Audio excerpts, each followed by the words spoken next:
वो सुनाएंगे। अब गुलजार भाई सुनाएंगे।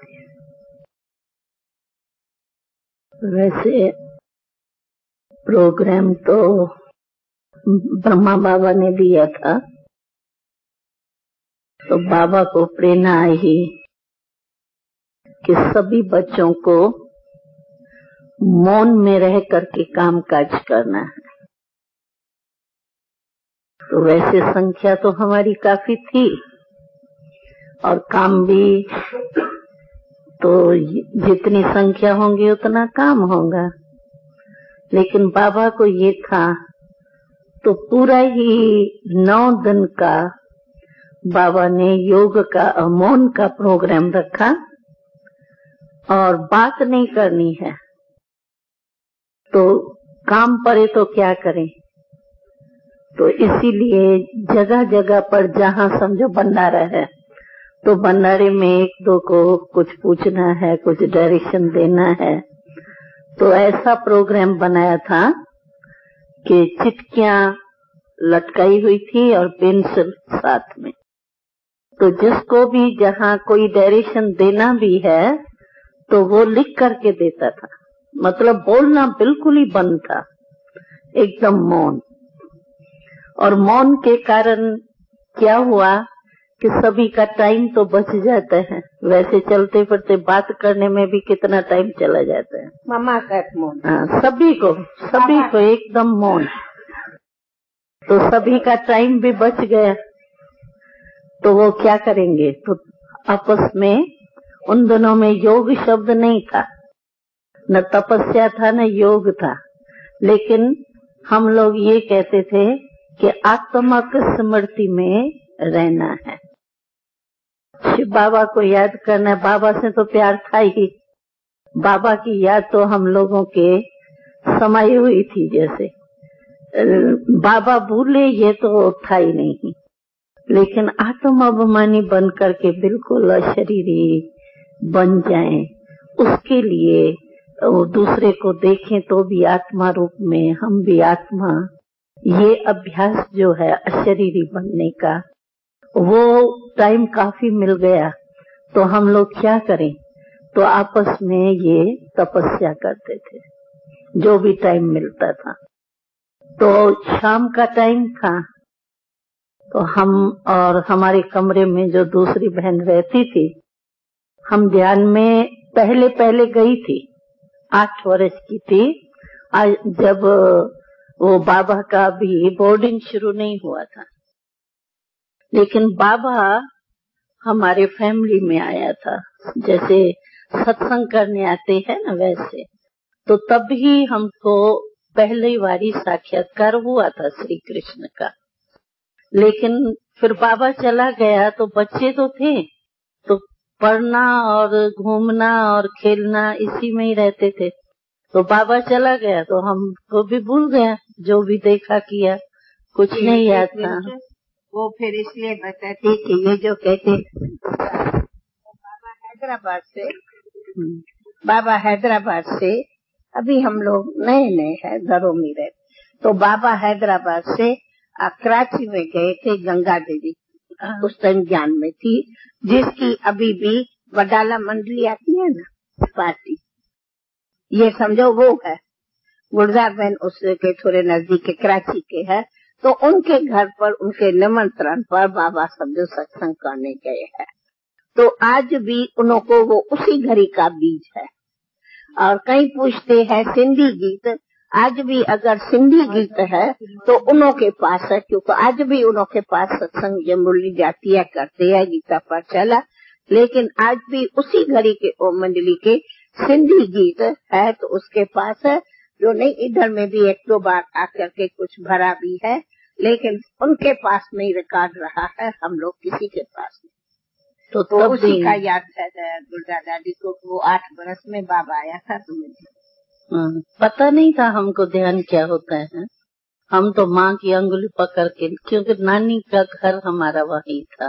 लोग बताया था ना कि वो बाबा ओम की धुनी करना और ध्यान में जाना, ये तो पता नहीं, एक बहुत बड़ा ड्रामा में एक अलौकिक पार्ट था। तो वहाँ भी ओम की धुनी की माना ध्यान में गए। ओम मंडली में भी उसी पर ही ओम की धुनी में ध्यान में गए। तो पहले बाबा चला गया और 1 साल तो बीत गया, तो 1 साल में हमको तो सब कुछ भूल ही गया था। लेकिन जब बोर्डिंग खुला तो वैसे हमारी कोई इतनी रुचि नहीं थी कोई बोर्डिंग में आने की, लेकिन ऑलराउंडर जो है उसकी दिल थी। तो हमारी कुमारियों में से एक कुमारी जरूर जानी चाहिए, और दूसरे भी हमारे चाचे की लड़कियां समझो ग्रुप बन करके कराची से हैदराबाद गए। तो ऐसे जैसे बोर्डिंग में आते हैं, ये थोड़ी पता था कि सारी जीवन ही यहाँ बोर्डिंग में रहे ये तो था ही नहीं। तो इसीलिए जैसे बोर्डिंग में ग्रुप जाता है और अच्छा लगता है, एक जैसे तो थे ही आयु के, तो चलो वो भी गए। और ऑलराउंडर की भी ये दिल थी, तो कोई हमारी एक कुमारी जाए तो हम भी चले गए। तो फिर तो वो हिस्ट्री तो दादी ने सुनाई आज कैसे हुआ। उसके बाद जो है वो जो बैन लगा, उसके बाद भी फिर 1 साल हमको भी वारंट द्वारा हम भी गए लौट करके। वहां गए तो भी कोई हमारे मन की इतनी रुचि समझो इस तरफ हो वो नहीं थी, लेकिन फिर भी ऑलराउंडर ही मेरे को लेके आई। 1 साल रहने के बाद उसको बड़ा था, तो मैंने शिव बाबा को भगवान को अर्पण की लड़की, और फिर वापस उसको मैं घर में रखूं, उसको बहुत वो जैसे खाता था। इसीलिए वो सुबह सुबह को उठ करके, बाबा भी कराची में आ गए थे, हम भी कराची में ही थे, तो कराची में घर में से 4 बजे टांगे में हमको ऐसे वो सब सोए हुए थे और हमको लेकर के ये आ गई सत्संग में। तो जैसे माँ कहती है तो हम भी चल पड़े, ठीक है। फिर तब से हम वहाँ समझो हम रह गई और वो खुद चली गई ऑलराउंडर। अब मैं तब से फिर रह गई। रहने के बाद धीरे धीरे जैसे एक रुचि बढ़ती जाती है ना, पहले हमारे मन की रुचि नहीं थी, लेकिन धीरे धीरे कुछ बढ़ती गई। और उसके बाद फिर जब ये मौन का हुआ, तो हम दोनों सखियां जो है वो जैसे चंद्रमणि दादी ने सुनाया, तो हमारा जो मकान था उसमें जैसे बालकनी होती है ना एक बड़ी, तो बालकनी में एक बनहारे माफक बने हुए होते हैं जिसमें गमले रखते हैं। गमले नहीं रखते हैं, तो इतना चौरस जितना ऐसे बना हुआ था, तो वहाँ हम लोग बैठ गए, क्योंकि हमको तो ये पता ही नहीं था, तो हमको कोई ध्यान में जाना है इतने समय में हमको तो भूल गया था। लेकिन उसके बाद फिर जब हम वहाँ जाकर के बैठे, तो वहाँ अचानक मैं गुम हो गई, और हमको पता नहीं था, तो हमको कोई गुम होना है, क्योंकि वो स्थान ही ऐसा था, अगर थोड़ा भी ऐसे करते तो नीचे जाते, पहली मंजिल पर था वो, या यहाँ गिरेंगी या वहाँ गिरेंगी, जब हमको होश अपना नहीं है। तो दूसरों ने जब देखा तो ये क्या, ये तो हिलती नहीं है, तो दूसरों ने सोचा तो इसको कुछ हुआ है। और जैसे सुनाया ना, तो उन्होंने हमको समझे ध्यान में, हाँ उन्होंने समझा, तो इसको ध्यान में ये गई है, लेकिन हमको पता नहीं था। तो हमको ध्यान की अवस्था में ही उठा करके, हमको पता नहीं है, लेकिन ध्यान की अवस्था में ही मेरे को उठा के मम्मा के कमरे में ऊपर सीढ़ी कैसे चढ़ी होंगी ये मुझे पता नहीं, लेकिन मम्मा के कमरे में बिठा दिया हमको। तो थोड़े टाइम के बाद मैं उठी, जब अपने होश में आई तो मैंने देखा मैं मम्मा के कमरे में बैठी हूँ। तो तभी छोटे तो थे ही, तो संकोच था, मम्मा के कमरे में मैं क्यों बैठी हूँ, क्या हुआ, बैठी तो वहां थी हम, तो मम्मा के कमरे में कैसे आ गई। लेकिन अंदर मैंने क्या देखा उस टाइम कि सूक्ष्म वतन देखा, लाइट ही लाइट सूक्ष्म, अभी तो आप जानते हो कि सूक्ष्म वतन क्या है, और उसमें ट्रांसपेरेंट रूप में ब्रह्मा बाबा देखा। तो ये नई बात थी। तब साक्षात्कार जब होते थे तो सत्युग के होते थे, वैकुंठ के होते थे, श्री कृष्ण के होते थे, देवताओं के होते थे, लेकिन सूक्ष्म वतन का राज नहीं था। तो हमने देखा सूक्ष्म वतन, और उसमें वही ब्रह्मा बाबा जैसा फेस तो वही है, लेकिन सब ट्रांसपेरेंट और लाइट का। मैं जब नीचे उतरी तो मम्मा मेरे सामने थी। मम्मा मेरे को बड़े कहे कहाँ चली गई थी, क्या था, और मेरे को रोना आवे, जैसे वो उसमें गिरी, मेरे को क्या हो गया जैसे। तो मम्मा मेरे को बहुत प्यार किया, पूछा तुमने क्या देखा, और मुझे समझ में नहीं आवे कि मैं क्या बताऊं मैंने क्या देखा। ब्रह्मा बाबा तो यहाँ है साकार में। उस टाइम हम लोग बाबा को अभी भी ब्रह्मा बाबा नहीं कहा, अभी ब्रह्मा बाबा पीछे आता। कहा था मैं समझती, ब्रह्मा बाबा तो पीछे। अच्छा नहीं, ब्रह्मा बाबा था कहा ब्रह्मा बाबा था। अच्छा, वो ब्रह्मा बाबा नाम, लेकिन ब्रह्मा वो फिर अलग साकार में ब्रह्मा बाबा बैठा है, और वही मैं वतन में देख रही हूँ। कृष्ण तो देखा नहीं, कोई और देवता देखा नहीं, यानी बाबा ही क्यों मुझे दिखाई दिया, ये मुझे भी समझ में नहीं आया। तो मम्मा मेरे से पूछे तुमने क्या देखा, तो जो भी होगा मैंने वर्णन किया। तो मम्मा मेरे से ही पूछने लगी ब्रह्मा बाबा क्यों, कैसे देखा, ब्रह्मा बाबा तो बैठा है पीछे। पहले ब्रह्मा, वो तो अभी हम तो समझ से बोल रहे हैं ना। तो जब मम्मा ने पूछा तो ब्रह्मा बाबा को, यानी यहाँ चैतन में बैठा है, ये क्या बोल रही है, तो क्वेश्चंस वगैरह करके मेरे से स्पष्ट कराई। तो मम्मा को भी समझ में नहीं आया कि ये क्या बोल रही है, ये क्या देखा इसने। तो मम्मा ने कहा तो अच्छा तुम बाबा आएगा ना, बाबा तो अलग रहता था ना, बाबा आएगा फिर उसके आगे सुनाना, तो बाबा समझेगा ये क्या देखा। मेरे को और संकोच हो, अभी बाबा के आगे मैं क्या बोलूंगी मेरे को वही हो। तो अभी बाबा आएगा, मेरे को सामना करना है, पूछना है। और दूसरा क्या था कि हम छोटे थे ना, तो हमारी सखियां जो थी वो भी छोटी थी, बड़ी तो नहीं थी ना, सभी छोटी छोटी थी। तो वो मेरे को बहुत वो करे।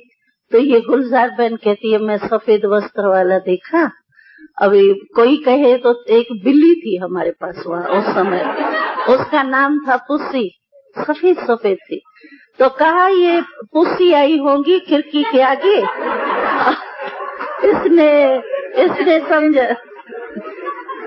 इसने समझा है कि ब्रह्मा सफेद बाबा देखा। और कोई कहता था पता नहीं ये क्या कहती है, कोई भूत तो नहीं देखा। तो छोटी छोटी लड़कियां हमको कंफ्यूज करती थी।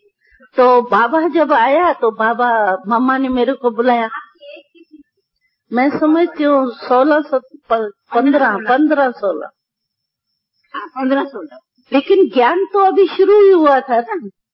ज्ञान की पढ़ाई जो हमारी शुरू हुई तो हंगामे के बाद ही तो शुरू हुई ना।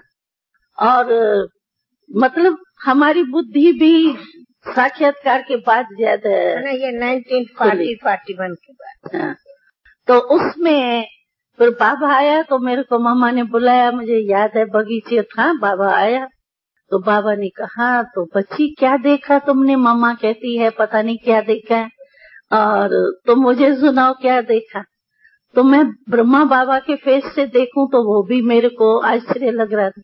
बाबा भी ऐसे क्वेश्चन करे, मेरे को ही देखा, मैं तो यहाँ हूँ, फिर तुमने वो कैसे देखा, क्या बोला, उससे कुछ बोला नहीं। मैंने कहा मैं देख करके ही थोड़ी वैरी हो गई तो बात क्या करूं उससे, मैं तो घबरा गई ना।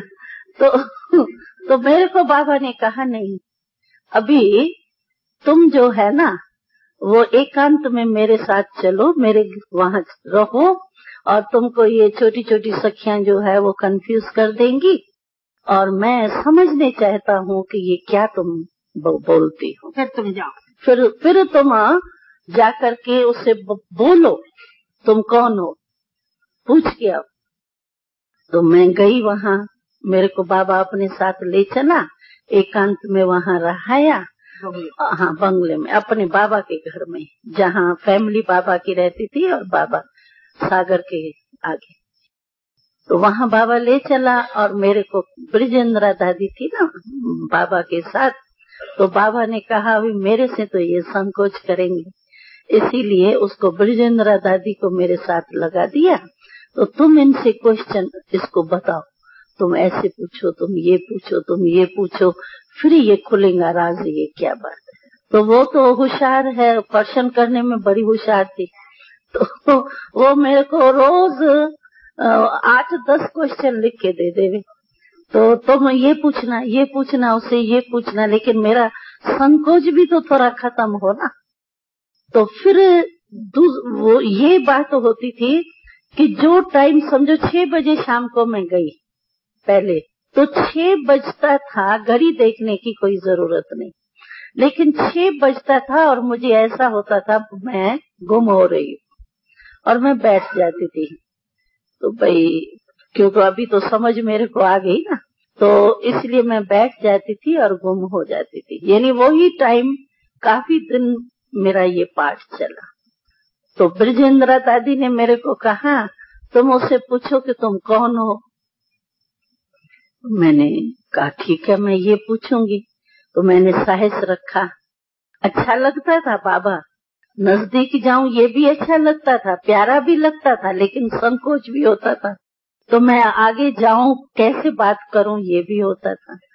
तो मैंने हिम्मत रख करके पूछा आप कौन हो,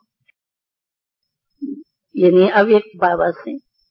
तो उसने कहा तो मैं सफेद वस्त्रधारी। मैंने कहा सफेद वस्त्रधारी लेकिन कौन है? कहा बहुरूपी हूँ। मैंने कहा उत्तर मिल गया, मैं आ गई। मैंने आकर के सुनाया उसको, तो उसने कहा मैं सफेद वस्त्रधारी हूँ, मैं बहुरूपी हूँ, बस ये जवाब मिला। तो बाबा ने कहा बहुरूपी क्या? यानी ये उनसे पूछो कि बहुरूपी, ये हाँ बहुरूपी का मतलब क्या है और ये बाबा जैसा ही क्यों दिखाई देता है ये। फिर दूसरे बारी मैं गई तो उसने कहा तो मैं संपूर्ण मूर्ति हूँ, संपूर्ण मूर्ति। पहले सिर्फ मूर्ति कहा, संपूर्ण मूर्ति हूँ। मैंने कहा चलो अभी संपूर्ण मूर्ति खुल गया। फिर बाबा मेरे को कहे संपूर्ण मूर्ति किसकी? संपूर्ण मूर्ति तो है लेकिन किसकी संपूर्ण मूर्ति है और ये क्यों दिखाई देता है? फिर हमने ये प्रश्न पूछा, मतलब धीरे धीरे मैं प्रश्न पूछती गई और स्पष्ट होता गया। फिर मेरे को स्पष्ट सुनाया तो ये ब्रह्मा बाबा जो है उसका ही ये संपूर्ण मूर्ति, संपूर्ण स्वरूप है। ये सूक्ष्म वतन है, ये साकार वतन है। मतलब सूक्ष्म वतन का राज जो है, ये साकार वतन पहले देखते थे ना, साकार वतन में वैकुंठ होना है, तो साकार वतन तो देखते थे दिव्य दृष्टि से, लेकिन सूक्ष्म वतन का तो ज्ञान ही नहीं था। तो फिर ये स्पष्ट किया, मतलब मैं क्वेश्चन करते करते फिर स्पष्ट हुआ। तो ये ब्रह्मा बाबा पुरुषार्थी है और इसी पुरुषार्थी ब्रह्मा बाबा का ये संपूर्ण स्वरूप जो है वो ट्रांसपेरेंट है। और फिर हमको बुलाया, पहले पहले मेरे को गुलजार नाम कह करके बुलाया। तो मैं आकर के सुनाती थी तो मुझे बाबा बुलाता है तो गुलजार कह करके बुलाता है, हम अपने नाम से नहीं, मेरे को गुलजार ही कह के बुलाता है।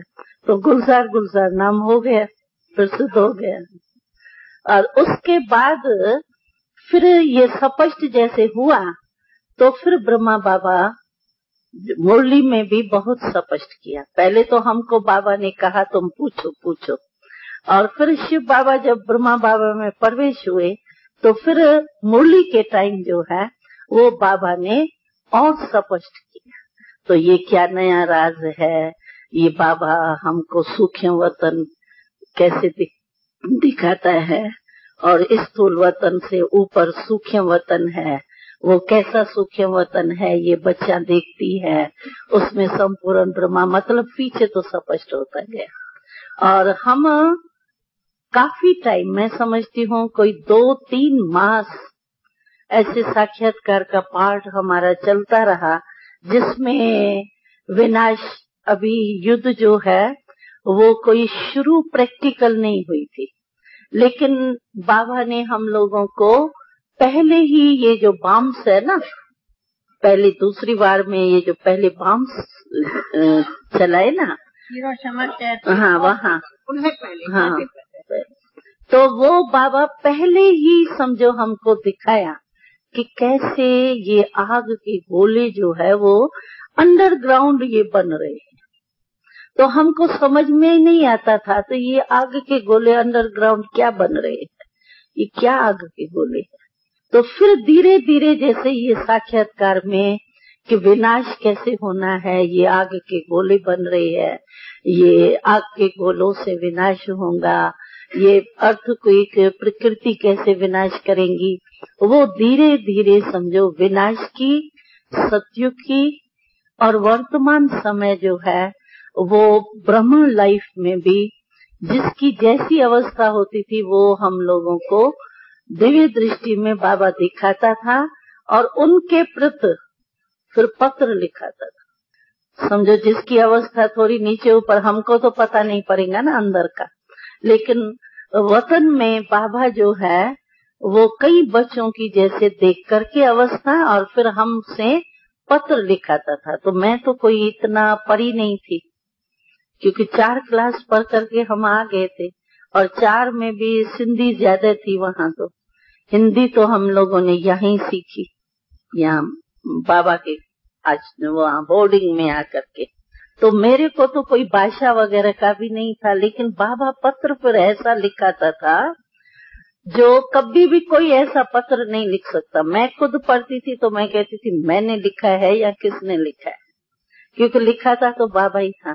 तो समझो पै पर शुरू होगा ना, परम पिता परमात्मा, फिर पै की ही पहले पहले अक्षर शुरू होते थे, एंड तक पत्र तक पै पर ही चलते थे।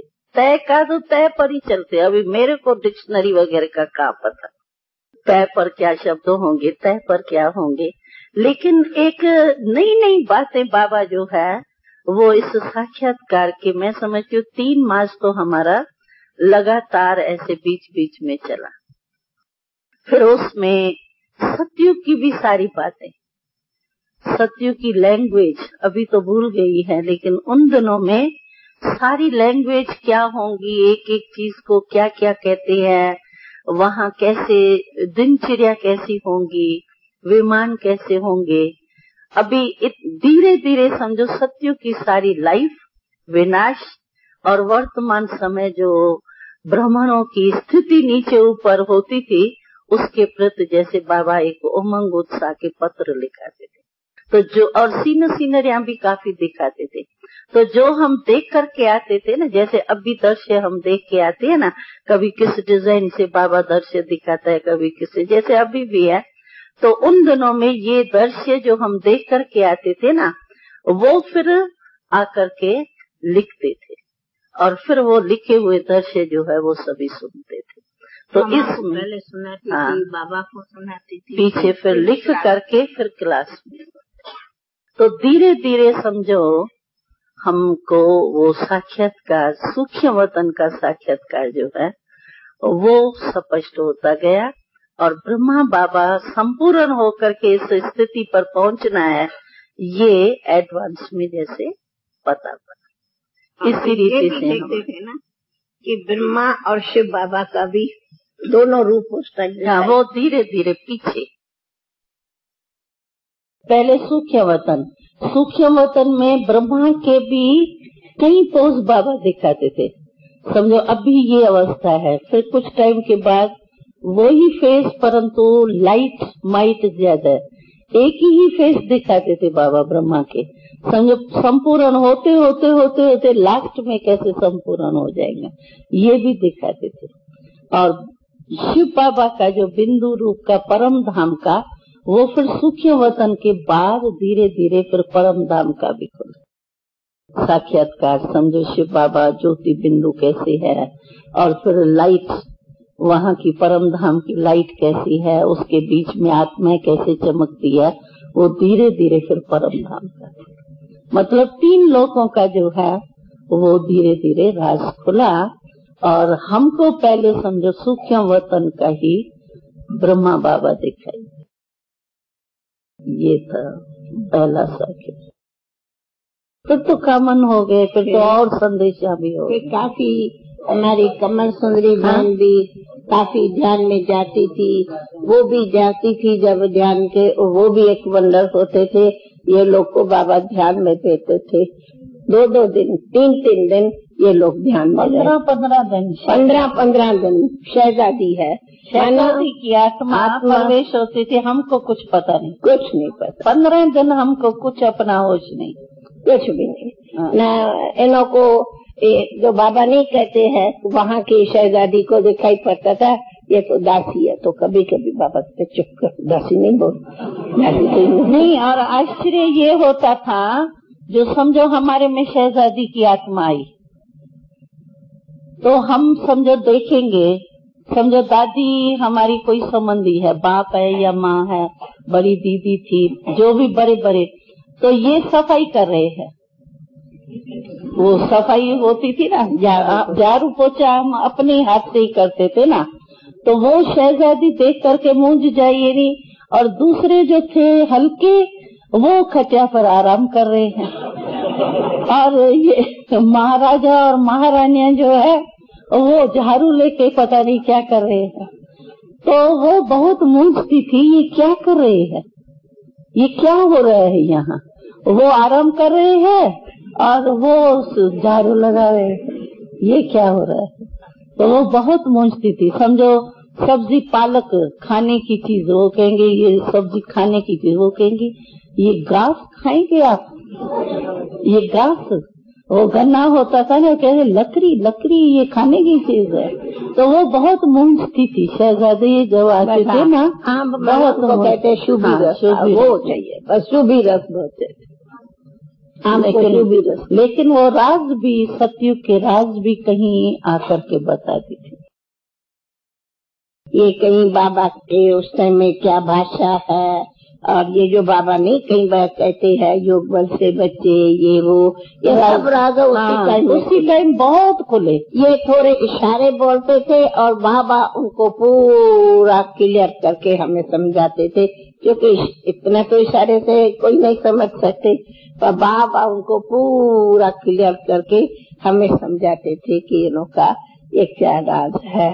फिर वहाँ की दिनचर्या, वहाँ की राज कारोबार, वहाँ कैसे सिस्टम होते, शादी होते, और क्या लक्ष्मी नारायण बच्चे, ये सब इन टाइम में सब दृश्य देखते थे। और फिर यहाँ प्रैक्टिकल में, क्योंकि उस दिनों में तो हम लोग फ्री थे ना, 14 वर्ष जो तपस्या में थे तो फ्री थे, कोई सेवा तो थी नहीं, तपस्या ही तो थी।